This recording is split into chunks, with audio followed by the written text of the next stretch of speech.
मेरठ के ब्रह्मपुरी इलाके में हुए सौरभ हत्याकांड में एक के बाद एक कई राज खुलते नजर आ रहे हैं। पहले चर्चा थी कि साहिल मुस्कान की जिंदगी में उसकी शादी के बाद आया, लव मैरिज के बाद भी किसी अजनबी से अफेयर हुआ और फिर प्रेमी के साथ मिलकर पति को मार डाला गया। लेकिन हकीकत कुछ और ही निकली। मीडिया रिपोर्ट्स के मुताबिक मुस्कान और साहिल का रिश्ता नया नहीं था। दोनों बचपन से एक दूसरे को जानते थे, साथ खेलते थे, साथ पढ़े। ब्रह्मपुरी स्थित विवेकानंद स्कूल में दोनों 8वीं तक साथ पढ़ चुके थे। फिर स्कूल बदल गए, रास्ते अलग हो गए और दोनों की जिंदगी आगे बढ़ गई। सालों बाद सोशल मीडिया ने इन्हें फिर से मिला दिया। उनके स्कूल के पुराने दोस्तों ने एक व्हाट्सएप ग्रुप बनाया जिसमें मुस्कान और साहिल भी जुड़े। ग्रुप में बातें शुरू हुई और वो जल्द ही पर्सनल चैट में बदल गईं। मुस्कान शादीशुदा थी लेकिन सौरभ लंदन जा चुका था। यहाँ मुस्कान अकेले रहती थी।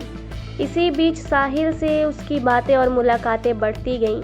वो मेरठ के बाज़ारों में मिलने लगी, साथ घूमने लगी, फिर से दोस्ती इश्क में बदल गई। धीरे धीरे साहिल मुस्कान की ज़िंदगी का हिस्सा बनता गया, इतना कि उसका घर में आना जाना भी शुरू हो गया। मकान मालिक ने इस पर ऐतराज़ जताया। इसकी शिकायत मुस्कान के पति सौरभ से भी की गई। सौरभ ने भी मुस्कान से कहा कि वो साहिल से दूरी बनाए, लेकिन मुस्कान ने अपनी बातों से पति को मना लिया। अंदर ही अंदर उसका साहिल से रिश्ता गहराता गया। साहिल का खर्चा उठाती थी मुस्कान। बताया जा रहा है कि साहिल की आर्थिक स्थिति अच्छी नहीं थी, इसीलिए उसका खर्चा मुस्कान ही उठा रही थी।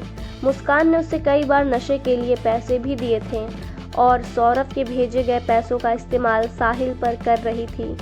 सौरभ 24 फरवरी 2025 को लंदन से वापस मेरठ आया था।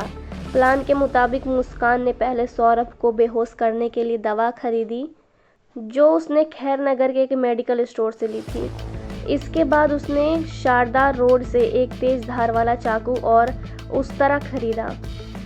26 फरवरी की रात मुस्कान ने सौरभ को नशीली दवा देकर बेहोश कर दिया। जब सौरभ बेसुध पड़ा था तब साहिल ने चाकू और उस्तरे से उसका बेरहमी से कत्ल कर दिया। लेकिन इसके बाद असली समस्या सामने आई, लाश को ठिकाने कैसे लगाया जाए। सौरभ के शव को छिपाने के लिए पहले मुस्कान और साहिल ने प्लास्टिक के बैग का इस्तेमाल करने की योजना बनाई, लेकिन जब शव बैग में नहीं आया तो उन्होंने एक नया तरीका निकाला। मुस्कान ने घंटा घर से एक बड़ा नीले रंग का प्लास्टिक का ड्रम खरीदा जिसमें शव को रखने की योजना थी। इसके अलावा शारदा रोड से सीमेंट और रेत भी खरीदी गई ताकि शव को पूरी तरह से छिपाया जा सके। इसके बाद दोनों ने शव के टुकड़े किए और ड्रम में भरकर ऊपर से सीमेंट का घोल डाल दिया।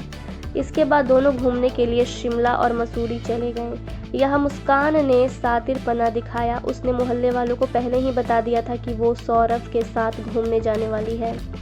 शिमला जाने के बाद वहां से मुस्कान सौरभ की बहन को सौरभ बनकर उसके ही मोबाइल से मैसेज भेज रही थी, जिससे सभी को लगे कि सौरभ जिंदा है। जब मुस्कान के माता पिता को इस हत्याकांड की सच्चाई पता चली तो वो भी हैरान रह गए। उन्होंने साफ शब्दों में कहा है कि उन्होंने अपनी बेटी का साथ नहीं दिया। मुस्कान की मां ने कहा, हमने जब सुना कि उसने यह सब किया है तो हमने साफ कह दिया कि हम उसका साथ नहीं देंगे। सौरभ बहुत अच्छा लड़का था और हमारी बेटी से बहुत प्यार करता था। उसे न्याय मिलना चाहिए।